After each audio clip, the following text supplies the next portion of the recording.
Hello and welcome back to the Side Out Stronger podcast. If you're just joining us for the first time, welcome. My name is Coach Jordan. I'm a strength and conditioning specialist, and here on Side Out Stronger, we talk about everything volleyball. Now that can be everything from on-court skills to training off-court to nutrition to dealing with injuries and pain. We talk about it all. So today we have Kelsey Valentine, who's a pelvic floor physiotherapist, amongst other things, and she's going to talk about playing and training around pregnancy. What should you do if you are pregnant, if you're expecting, if you have just recently delivered, and all of the factors that go into that. We dive into a lot of really, let's call it nuanced topics here. So I really think that a lot of people are going to get a lot out of this. So without further ado, let's get into it.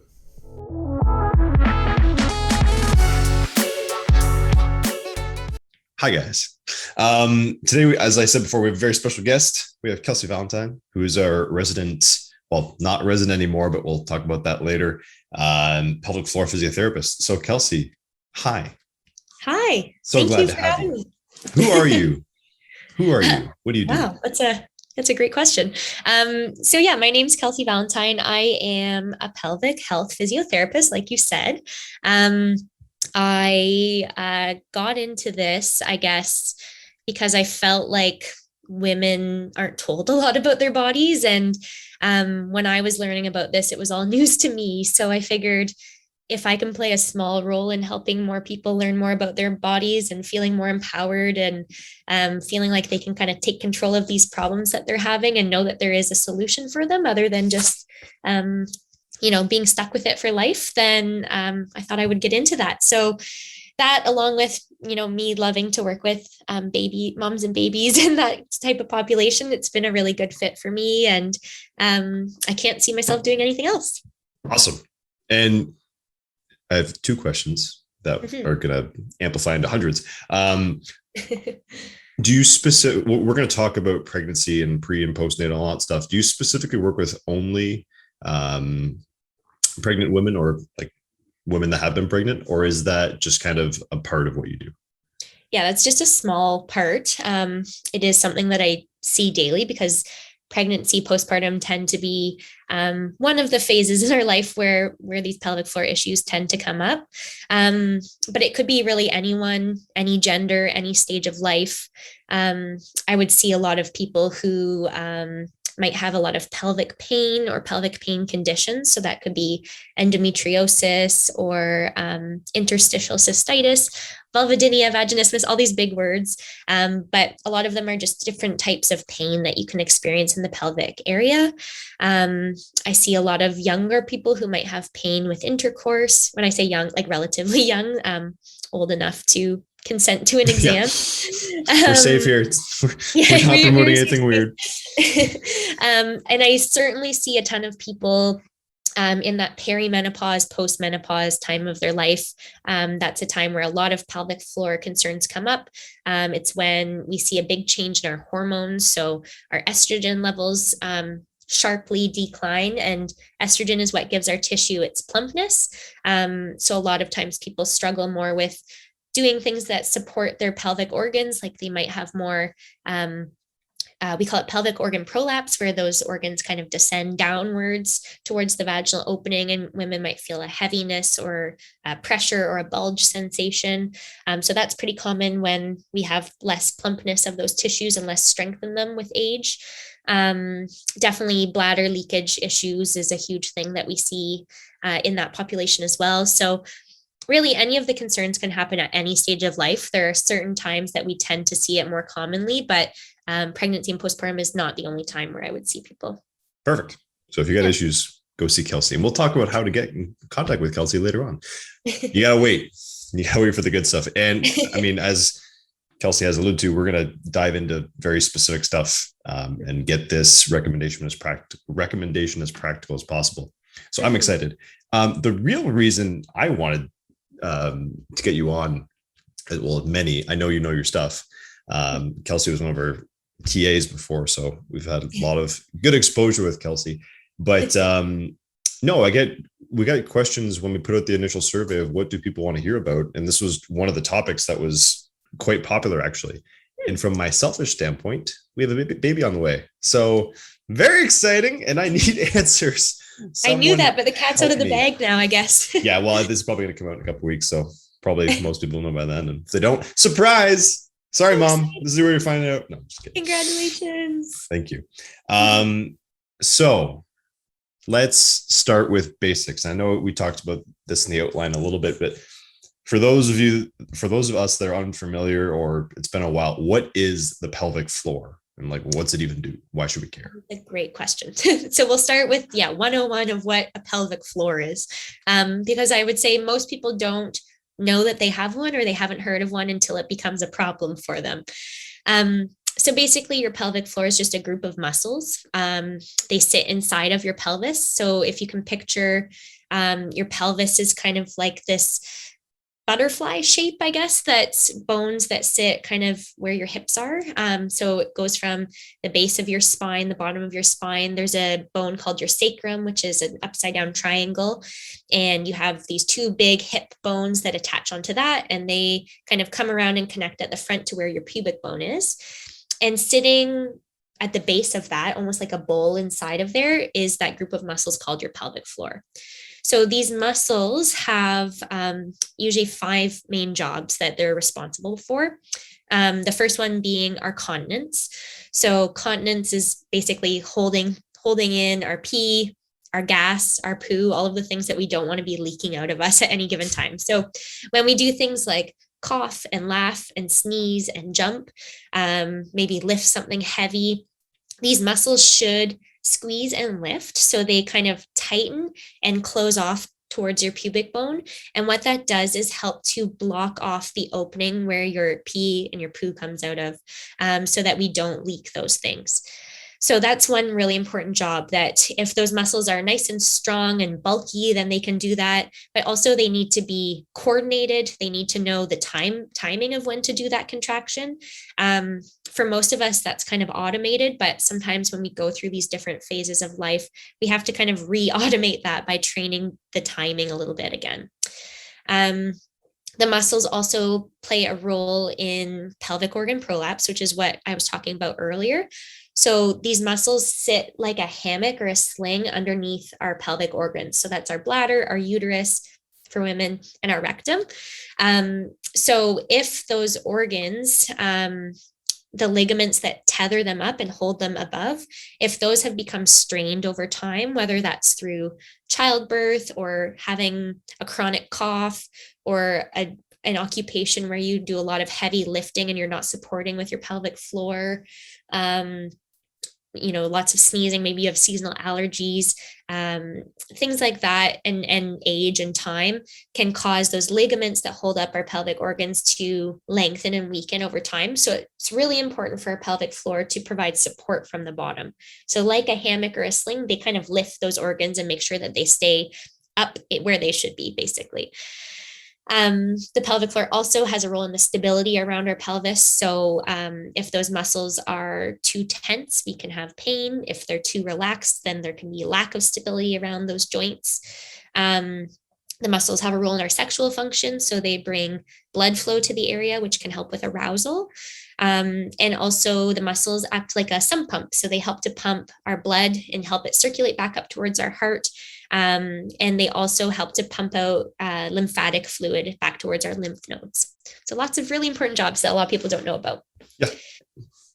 Yeah, it's crazy how much most people wouldn't even know what a pelvic floor is, let alone what it does when it does all these important things.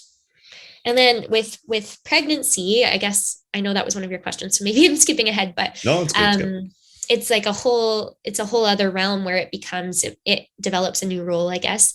And I think a lot of people assume that when you're delivering a baby, that those muscles are what push out the baby, but in reality, they kind of just have to get out of the way. They have to go through a really big stretch, and they have to be able to lengthen really far. Otherwise, if they don't lengthen, then we have bigger tears. And so our uterus does most of the pushing. And so strong contractions from the uterus, our core might help out a little bit, but our pelvic floor just has to lengthen and get out of the way, which is a bit of a misnomer. A lot of people think that those muscles do the pushing. And during pregnancy, I mean, we've got not only the weight of our pelvic organs, but also like a growing human inside. So with all the weight that comes along with that and all the baby and the extra water weight and the placenta and all of that, it's just more that our pelvic floor has to have that supportive role. Otherwise, we feel a whole lot of heaviness during our pregnancy. Gotcha.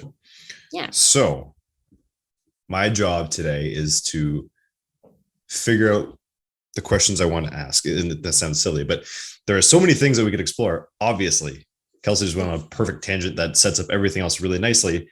And I want to make sure that we get to the questions that are in there. So I'm here to rein it in. It's perfect. So we've talked about what the pelvic floor is, what it does during pregnancy, and obviously today's topic. And we're going to have you back, just to be clear, talk about a bunch of stuff. But today's topic is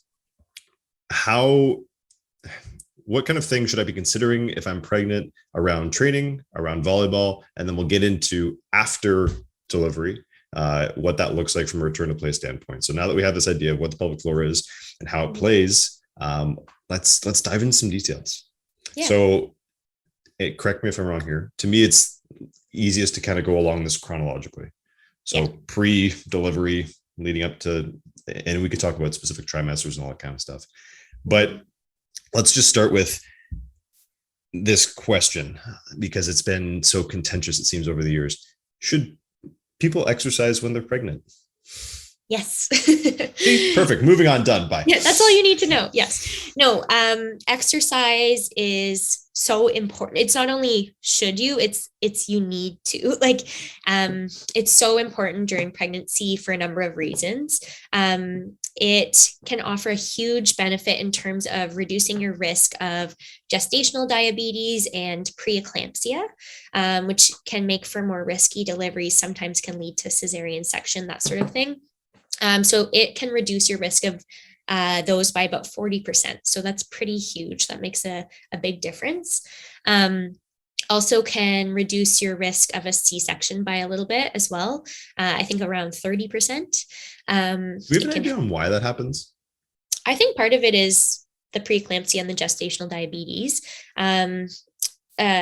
Exercising during pregnancy also helps to reduce the length of your labor. Like, it can result in shorter labors, which I think would have a role in potentially reducing C-section rates, because, if someone is laboring or pushing for 3 or more hours, they might be more likely to be offered a C-section.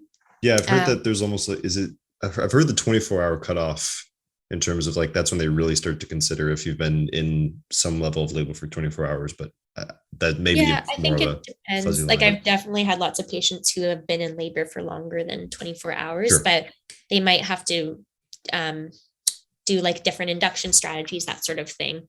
But definitely the pushing is like, we don't want people to be pushing for hours on end. Yep. No one wants to be pushing for that long. So exercising during your pregnancy can be beneficial for your mental health.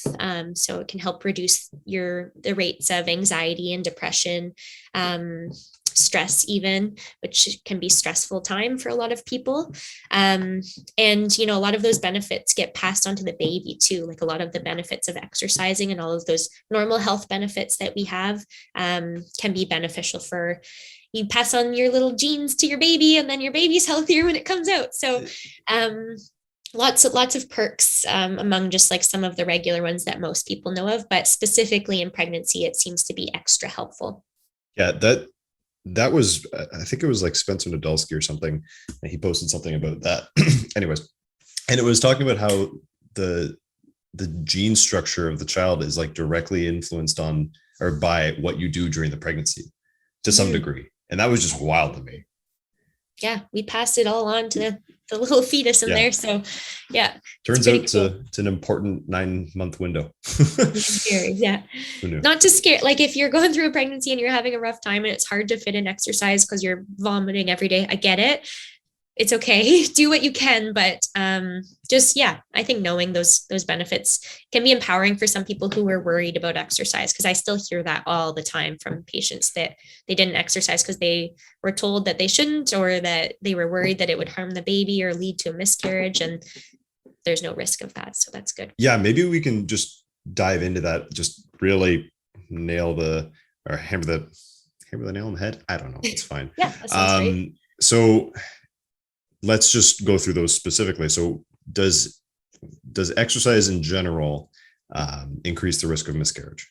No. Yeah, no. And maybe we can dive into that heavier. I say heavier because does Mhm. heavy lifting, what do we know about heavy lifting for somebody that, say, let's take the extreme end and say you're a volleyball athlete, but you also do powerlifting on the side. Yep. Just to kind of define our edges here, what kind of risks do people talk about, and are those real, or are they worth being considered? Yeah, I think the reason women have been told all of these things, like to avoid this, avoid that, blah blah blah blah, is because pregnant women are really almost impossible to do research studies on. It's really hard to do that. A lot of the evidence that we have on things is more just like looking at what people have done in the past and seeing if it worked out for them okay.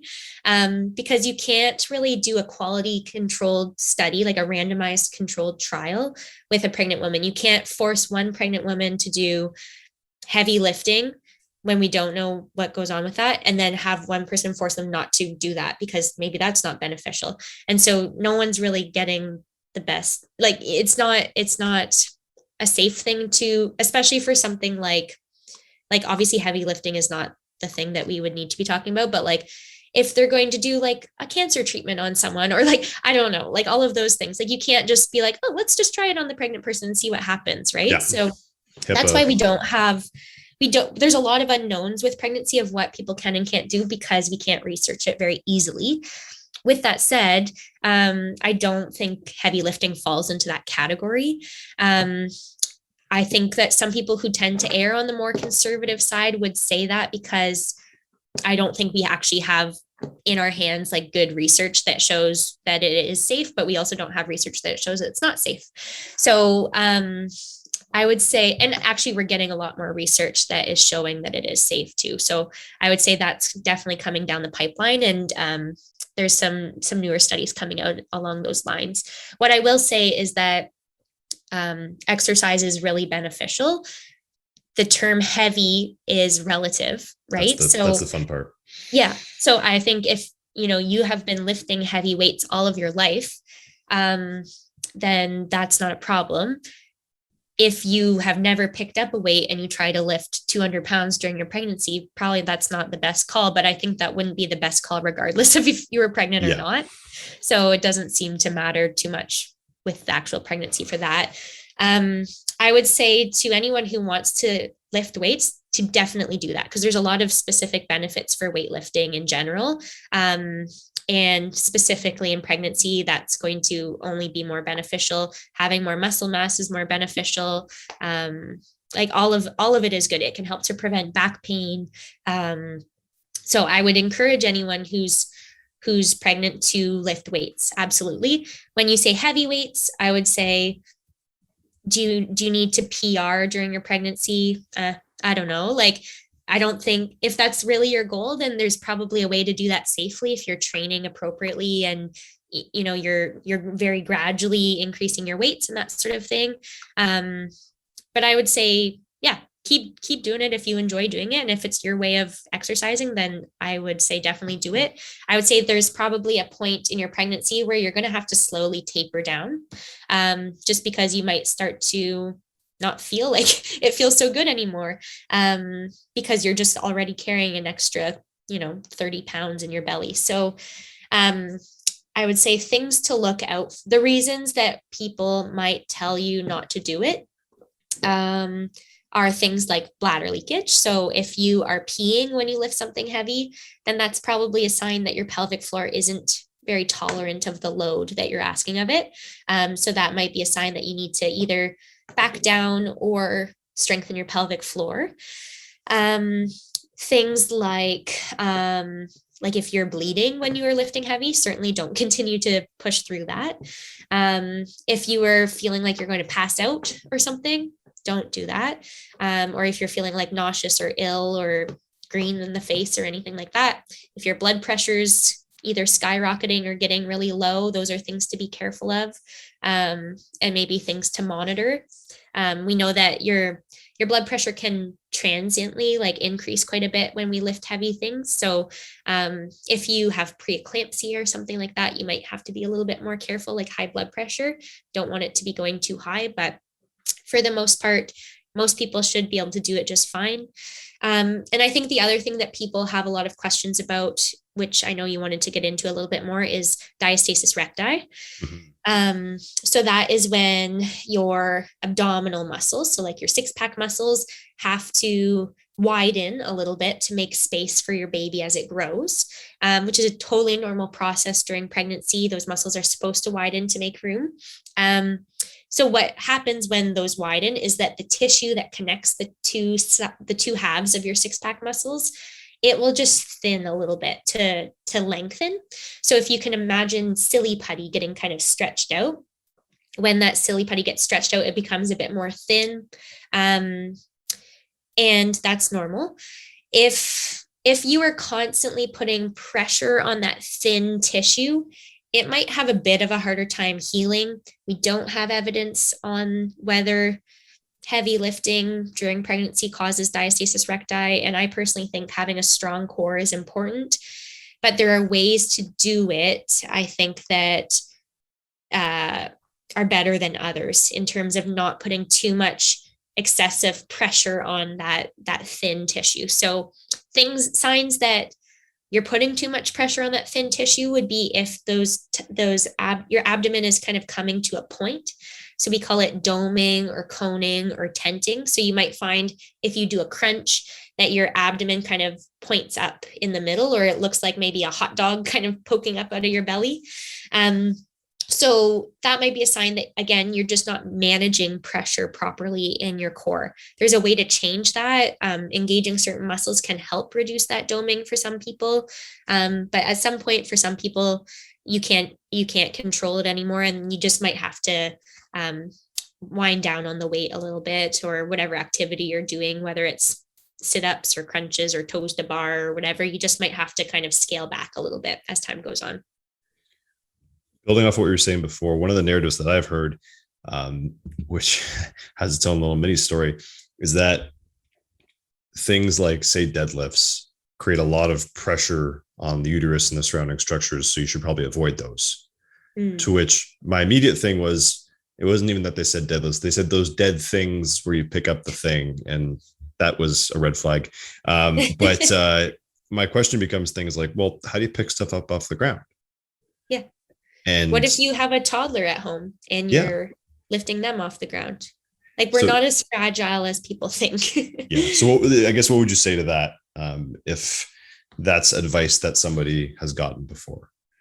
Yeah, I would say continue to do your deadlifts. I would say there may be some point where you feel like there's a lot of pressure and it feels uncomfortable for you. And if that's the case, or like you might feel like, so as you bend forward, it's putting a lot of pressure on your uterus, and you feel a lot of like heaviness, vaginal pressure, you feel a bulge down there.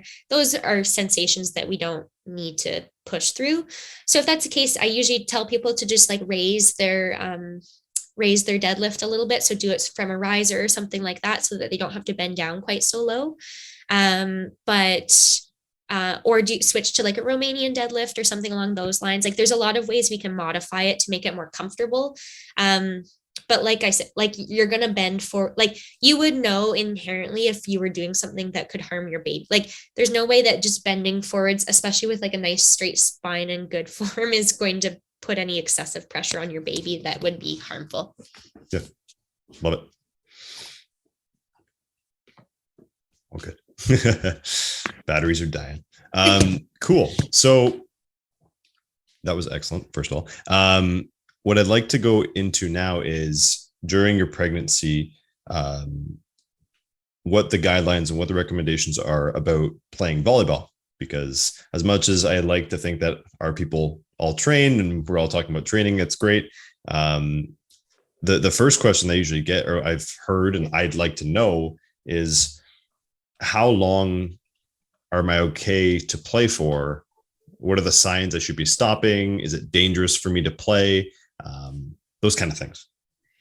Yeah. So, I guess this would go with any sport. So the only things that are unsafe in terms of exercise during pregnancy are things that could like cause harm to. So, for example, like if you were to get like punched in your belly really hard, like no one would ever do that to a pregnant person because that's probably not the best thing for a pregnant person to Yeah. experience. So with something like volleyball, like just being aware of those big serves and protecting yourself against, like a big hard hit to the gut, that sort of thing. Do we know that it could cause anything bad for the baby? No, I don't know that. But just something to be mindful of is anything like too much contact, I guess, is not the best thing. Yeah, my And mind we'll goes often, to like diving on your stomach would be one of the yeah, examples. and we definitely, that's probably something that's again not going to be the best thing. But there's a point in your pregnancy where that's probably fine. Like if you can still lie on your belly, is it the worst thing in the world? Probably not. Is it like it depends on the velocity of your dive, I guess, Sure. too. Like, are you just slamming your body into the floor, or are you just like kind of gently reaching down? And like, I think it's hard to say one way or the other. And again, we have no research on this for sure. So it's hard to say one way or the other. I think most women can use their judgment appropriately and know what feels safe in their body, um, without putting any undue risk to their baby. I think most people are pretty intuitive that way. So I would say yes, you can play volleyball while you're pregnant. You may need to make some different considerations for yourself during that time, especially as you become more and more pregnant. But is it something that's good for you? Yes, it's healthy. It's good to keep your body moving, especially in ways that you enjoy and that you have, that social time and you get to see your friends and you're in a team environment. All of those benefits, I think, outweigh a lot of the risks, but just being careful and turn away. Don't take one for the team in those moments and like dive for something that you shouldn't be diving for. And if a ball is coming right for your belly, turn, like lose the point that time. Like, Yeah. I don't know. It's just be a Yeah. bit practical, but things like we tell people not to like scuba dive while they're pregnant, and we tell them not to like maybe be careful with downhill skiing if you're novice and you're more likely to fall and that sort of thing. Like big falls like that can be like cause some trauma to we don't want the like placenta to rip off of the wall of the uterus, and we don't want like those types of considerations. Things that can cause actual trauma are things we want to look out for. So being more cognizant and careful of those things is important. Still staying vigilant, but not letting the fears take over your life at the same time. Yeah. And just to cover all our bases, so things like just jumping, that's okay as long as we're kind of in that intuitively safe environment. Yeah. And I think like that's another thing where your symptoms are going to be your marker for when you might want to change that. So you might get to a point in your pregnancy where every time you jump, you pee, or you might get to a point where you feel like a lot of pressure and heaviness, or it just feels like awful on your belly to jump. So you don't have to keep jumping. If you feel fine doing it, you're in your second trimester and it feels good, then sure, that's fine. It might be helpful to know how to use your pelvic floor to provide support from underneath, so you can protect those pelvic organs, prevent them from descending too far with things like jumping, so that you lessen your risk of pelvic organ prolapse and that sort of thing. But yeah, just using your symptoms as your guide, I think, is the best advice. Great segue there. And I just put it for those of you curious, I sent the outline and it just says ... Kegels. And it's my prompt to say, okay, well, what are there exercises we should be doing? What is it, a preventative standpoint, or is it something that we incorporate as symptoms come up? Maybe you can just speak to that kind of, we can go wherever you'd like. Yeah, I think the pendulum has kind of swung on this one, where it used to be, I feel like, that no one was told anything about their pelvic health. And now that people are talking about it, it's kind of like, do hundreds of Kegels a day and Like that's all you should pay attention to, and you should only do Kegels. And I feel like there's somewhere in between that's kind of a nice middle ground. So just in terms of the evidence, pelvic floor muscle training, which is what a lot of people colloquially know as Kegels, but it would be not only the squeezing and lifting of your muscles, but also the relaxation is a big component of that too. So inhaling and lengthening the muscles, exhaling, squeezing and lifting is kind of what I'm talking about when I mean pelvic floor muscle training. And that's one component of it, but I won't get too much into it. There is good evidence for that in terms of reducing your risk of what we call stress urinary incontinence. So that's peeing when you cough, sneeze, laugh, jump, that sort of thing. So that can be preventative both in your pregnancy and up to 6 months postpartum. So there's a lot of benefit to training these muscles during your pregnancy. I would say 3 sets of 10, minimum 4 times a week is probably a good starting point for that. But the important thing is to know what your body actually needs. And a lot of people have tension in those muscles. And so they're trying to tighten an already tense muscle when really they should be learning to release those muscles before they strengthen them. Right. So I would say if you're unsure at all, I would try to get an assessment with a pelvic health physio just to make sure that you know exactly what your body needs. Because having that pelvic floor that can relax is arguably a bit more important during your labor, because it needs to relax in order to birth your baby. So you don't want to just keep tightening and tightening and tightening a muscle and not ever learning how to lengthen the muscle as well. Yeah, because you were saying during pregnancy, though, those muscles just kind of get out of the way more than anything, right? So if we're not able to loosen them, then it's going to be a problem. They need to be able to stretch and elongate and lengthen too. So its strength is not the only important thing with our pelvic floor. It's like walking around with a bicep that's like constantly contracted. Like that's not functional and it's not that's not healthy tissue either, right? So I think that's something to keep in mind. Pelvic floor muscle training has also been shown to help with your labor in terms of reducing your length of labor and that sort of thing. So there are definitely a lot of benefits to training those muscles among just like the regular benefits of any population. And we want all of our muscles to be fit and strong. And this is just another group of muscles that we want to keep trained and fit and strong. But like I said, at the same time, a part of having a fit muscle is one that's flexible and that can stretch. And so these muscles are no different. Yeah, strength and length, exactly. So yeah, to summarize, I guess, yes, I think Kegels are an important part of pregnancy, and I think it's something that everyone probably could benefit from. But in some people, they might have to first learn how to lengthen before they strengthen the muscle. Perfect. Love it. That concluded my group of questions of what to do during pregnancy. Is there anything else that we missed that is on the top of your head for that portion? That's a good question. You did a good job. So, I guess just in terms of, we talked about exercise, but we didn't really say what the exercise guidelines say about how often we should exercise. So 150 minutes per week of moderate intensity exercise is recommended right now during pregnancy, and incorporating a minimum 2 days a week of full body strengthening. So 150 minutes could be once a week of 150 minutes. It could be 30 minutes a day. Like you can kind of break that up however you would like. A minimum dose of exercise at one point should be 10 minutes. So if you're going less than that, then it's probably not counting much towards exercise. Walking is something that can help. If you love running, you can run. Again, same as anything else, it might be something that you have to kind of scale back with time as you start to get uncomfortable. But I've had patients who've run all the way through. You can swim, you can play sports, you can do it. You can do anything, just nothing that's going to put a lot of contact on the baby. And yeah, having good flexibility in general is helpful too. So maybe doing some stretching, some yoga, that sort of stuff, helping to kind of wind down your nervous system and get you into that parasympathetic is really important too, especially when people have a lot of stress or anxiety. That's not always helpful for our labor. COVID. So kind of COVID, big time.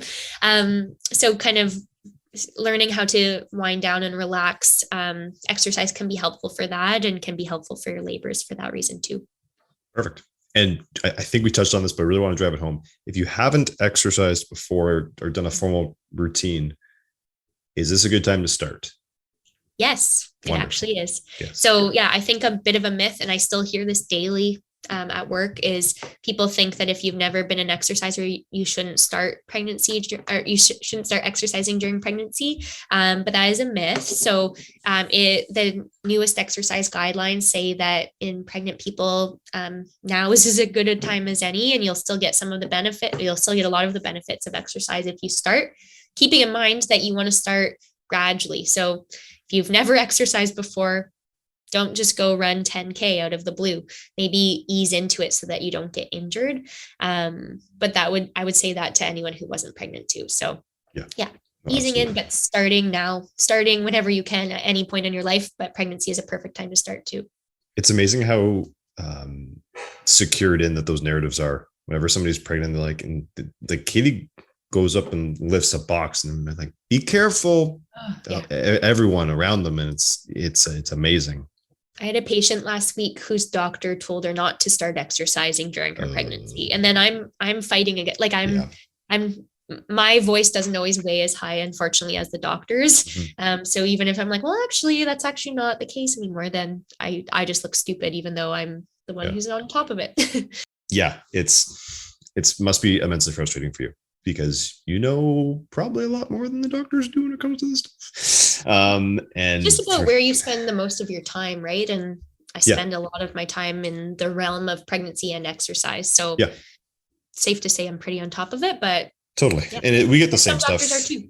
Yeah, we get a similar problem, let's say, with just being coaches, right?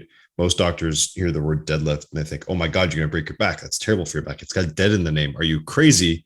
And I'm over here like, it's bending over, picking stuff up. And it turns out strength is helpful. Yeah. Anyway, that's my rant for today. Okay. So one thing that we didn't put in the outline was during delivery. And this might be a whole podcast on its own. And maybe we just kind of leave that for later and skip to the after pregnancy spot. Are you okay with that?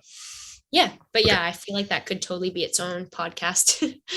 Keep an eye out, the whole folks. Course. Like we teach a whole course on it. So yeah. Yeah, perfect. Okay, so I've delivered my baby. Beautiful baby. Everything's happy. It's wonderful. When can I play volleyball? Good question. So what I think happens now for most people is that they are told not to exercise for 6 weeks. They go to an appointment with their doctor. What happens normally, I think, is that what the doctors end up having time for is they do a little assessment of the baby. They ask you how your mental health is, maybe, if you're lucky, and say, yep, you're cleared for sex and exercise. And they don't really often, the good ones do, but they don't always do an internal exam unless you actually have symptoms or issues going on. And so they don't really know, I guess they're not using anything to inform their decision of whether or not you're cleared to return to exercise. It's just like this blanket statement that everyone seems to be ready at 6 weeks because those are general healing timelines, but not everyone heals at the same rate. And I just don't think it's right to be like 100% of you should be like, to just tell every single person that comes into your office, yes, you're cleared, without using anything to back up that decision. Doesn't make a lot of sense to me. Yeah, just because like statistically 6 weeks is the time when many people may or may not be ready. Doesn't mean that you're not an outlier or just a standard person at the 7 week mark, 8 week mark, or whatever it is. Yeah, totally. And some people might totally have had like a really smooth delivery. They had a really easy vaginal delivery. They didn't tear. They felt really good right away. They're not having any symptoms at all. They might be ready for stuff before then. And so what my approach generally is to start very small and gradual way earlier than 6 weeks. So you can kind of build up a foundation.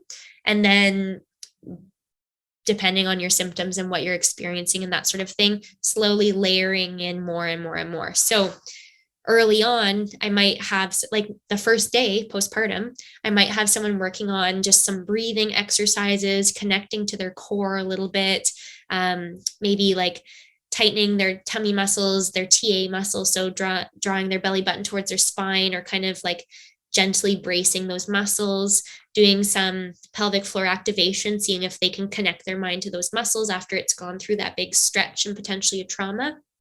So those are things you can start really early on.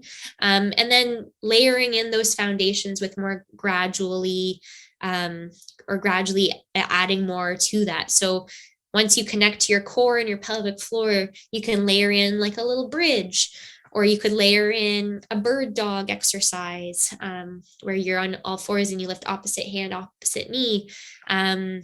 You do your core breath, so that inhale, belly relaxes, pelvic floor relaxes, exhale, belly tightens, pelvic floor tightens, and do like a seated strict press or something, like breathing through those exercises. I think these are things you can start earlier, maybe starting with some body weight stuff and then building up to more.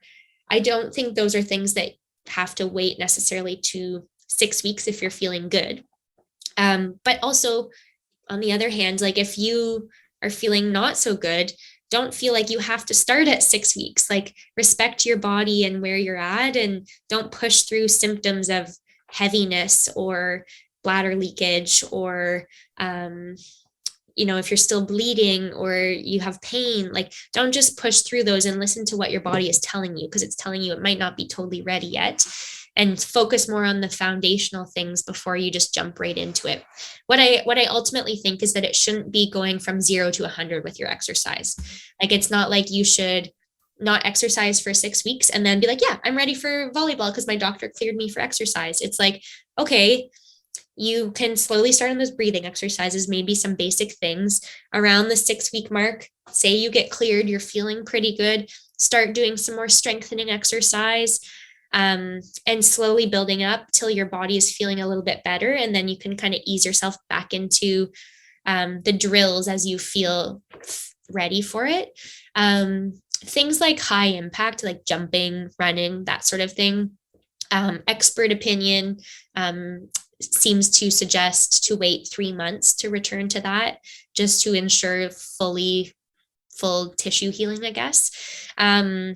And even then, when you do return to those things, if you're wanting to return to running, jumping, don't just do 100 jumps or a 10K run the first day. Like, slowly build up, maybe do a run to walk program, that sort of thing. Maybe get your conditioning in other ways up until then, because it's still important. So biking or walking, that sort of thing, for your cardiovascular health.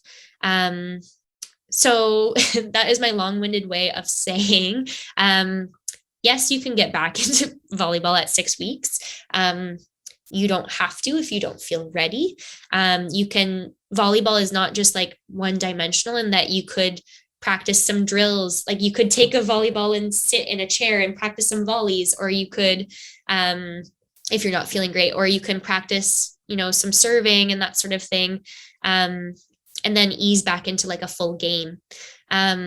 So yeah, that is my very long and kind of vague answer of like, it depends, but hopefully that gives a little guidance on how to get there. Anytime I hear anybody say it depends, all I can think is Grant. Depends. Depends. It always depends. It always depends. No, it's going back to what you're saying about the early pregnant or the early exercise stuff. I always kind of chuckle to myself, because people that are very rigid around, you can't do anything before 6 weeks. Mm-hmm. And those doctors say that, and then they watch this mother pick up the baby from the ground, mm-hmm. and bring them over. And I'm like, you just did a deadlift, yeah, which you've been doing for the last 4 weeks. Yeah. And it's like, I don't understand how that disconnect is not recognized more. Or you get, these like rigid guidelines of like, don't pick up anything more than 10 pounds or something. And it's like, so, or anything heavier than your baby. Yeah. And it's like, okay, but like, sometimes you have a toddler at home too. Yeah. And like, how do you not touch your toddler for 6 weeks? Like, yeah. I respect, like, if there's been a cesarean section or something, like I do respect following those outlines that they recommend. Mhm. I get that a lot of them are hard to do and probably not always realistic, but I get the risk of not wanting to like reopen scar tissue, both from the pelvic floor and the core. Like if you have had a major abdominal surgery and you pop open a stitch and you get an infection, that's going to be really crappy. Yeah. So there is a certain amount of respect that we have to just like respect the healing process and those timelines. But at the same time, life is real and like you got to do certain things to actually live your life.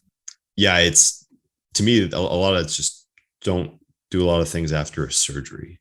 That's as a general guidance, right? And then the pregnancy goes along with that. It's an interesting mix.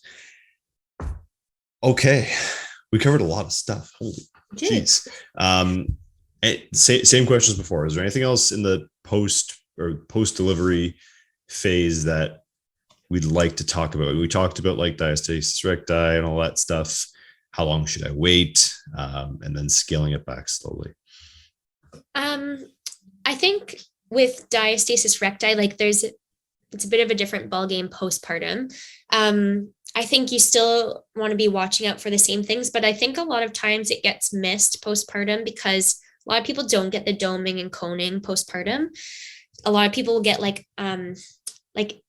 so when you're feeling your abdominal wall and you're putting some pressure, like maybe around your belly button, and then you go to like lift your head and crunch up, it might not dome or cone, like it might not come to that point, but you might feel like your fingers like slip by your six-pack muscles. It can almost feel like putting your fingers like in a bowl of soup, basically, like a thick soup. Like it feels like you can feel deep inside your organs, basically, if the tissues haven't healed yet or haven't like firmed up and strengthened yet. So I think a lot of like misnomer, or again, another like thing that people hear all the time is if you have diastasis, don't do core exercises. But core exercise is kind of the only way to firm up and strengthen that tissue. So I think that's a really important part of the rehab postpartum rehab guidelines, is to kind of build back your core strength and develop a bit more firmness in those tissues so that they start to feel like you're not sinking right through your six-pack muscles. So, getting some guidance around like what your body needs to do that effectively, but doing some deep core retraining, that sort of thing. Those muscles get so stretched during your pregnancy. So it's really important to kind of just tighten them up again and get them a little bit stronger. I think that's something that people can pay attention to a little bit.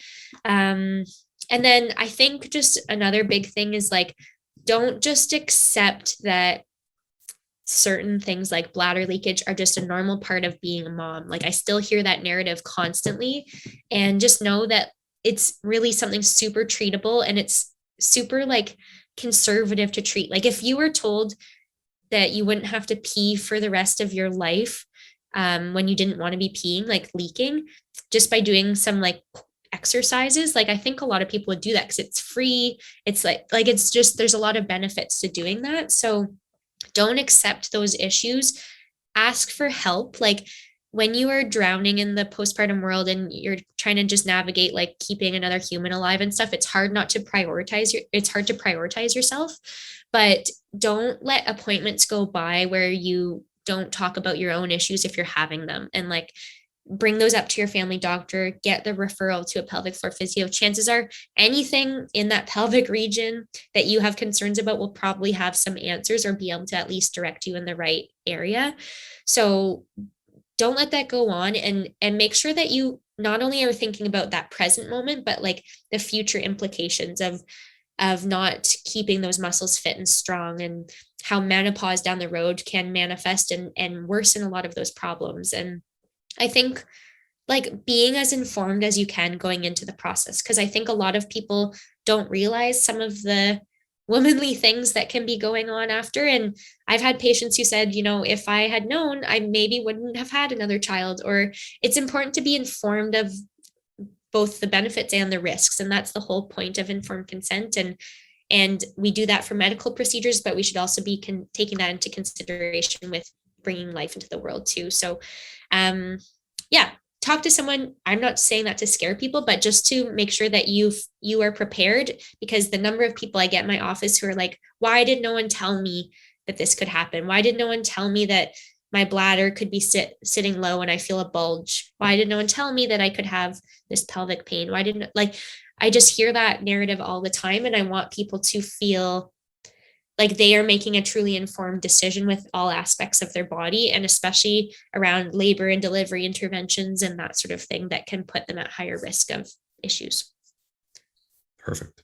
I think that's a great way to close it out. So thank you, first of all, and thank you on behalf of everyone that's been listening, because I think it's going to be really helpful for a lot of people. Kelsey has a really cool course that she's going to tell you about and not be modest about, and you should go take it. So myself and Jamie Straker, she has an online fitness program, and so she's a pre and postnatal fitness specialist. I am a pelvic health physio. We put together a 4-week kind of comprehensive course about, it's a birth prep course. So it's how to kind of prepare for labor, delivery, postpartum. So the first week is kind of all about the physiology of birth, and we talk a lot about exercise, the guidelines, that sort of thing.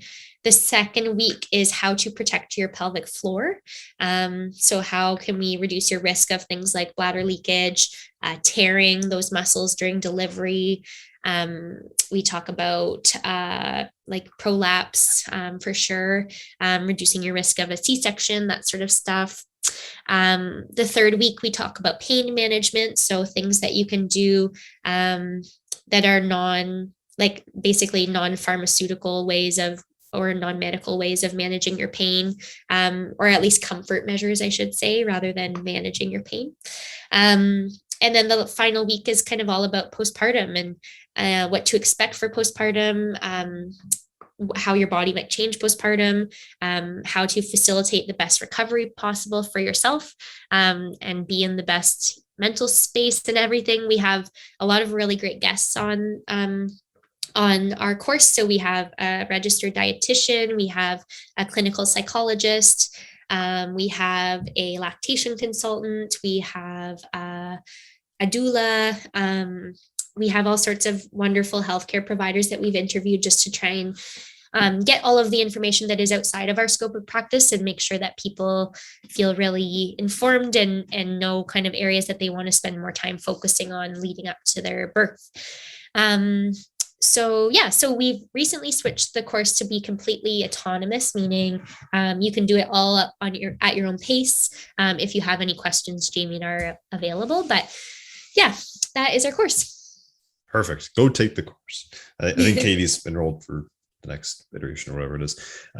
So that's really exciting. Do you do the social medias for those that you want to yes. get followers from?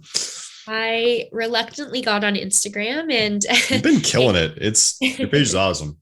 Thank you. Yeah, I have learned to like it. And it's a really good way to reach a broader audience about what my main mission was, why I started to get into this profession, and to inform more people about their bodies. And I feel like a lot of people have learned about their bodies that way. So, and that's how we gain a lot of information these days. So if you're not on Instagram, then how are people getting information from someone who's not as credible, maybe?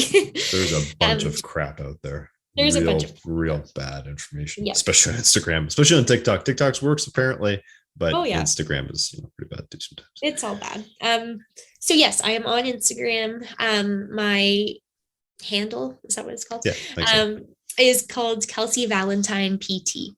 I'll pop it in the show notes and all those funny text places below too.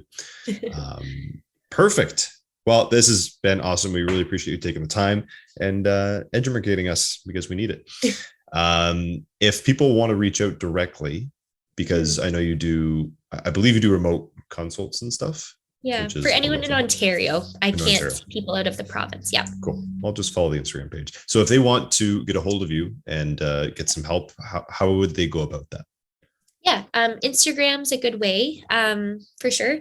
You could also email me. I have a couple emails, but I will give, let's give it this one. So there's Kelsey at Kelsey.Valentine at thewomb.ca. So that's the WOMB.ca. We'll put that in the show notes too for all of you guys that are freaking out. Beautiful. Okay. Awesome.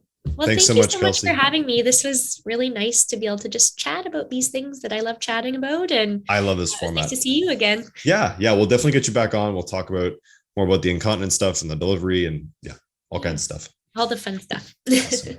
Thanks, Kelsey. All right, Jordan. And thanks. Thanks for everybody that's shared this with us. If you made this far, well done. Points to you, and can't wait to see you next time.